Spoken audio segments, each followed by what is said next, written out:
মধ্যপ্রাচ্যের সঙ্গে মিল রেখে ঝিনাইদহে ঈদের নামাজ আদায়। সুলতান আল এনামের ভিডিওচিত্রে দেখুন বিস্তারিত। মধ্যপ্রাচ্যের সঙ্গে মিল রেখে ঝিনাইদহের হরিণাকুণ্ডুতে ঈদুল ফিতরের নামাজ আদায় করেছে কয়েক গ্রামের মুসল্লিরা।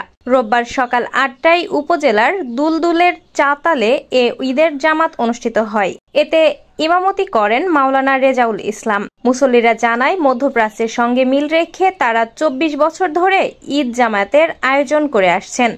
এবারও ঝিনাইদহ সদর উপজেলার চোরকোল, শ্যামনগর, যাদবপুর, হরিণাকুণ্ডু উপজেলার দখলপুর, নারায়ণকান্দি, বৈঠাপাড়া, বোয়ালিয়া, চটকাবাড়িয়া, পারফলসি, পায়রাডাঙ্গা এবং শৈলকুপা উপজেলার ভাটইসহ জেলা শহর থেকে আগত মুসল্লিরা এ ঈদের নামাজ আদায় করেন।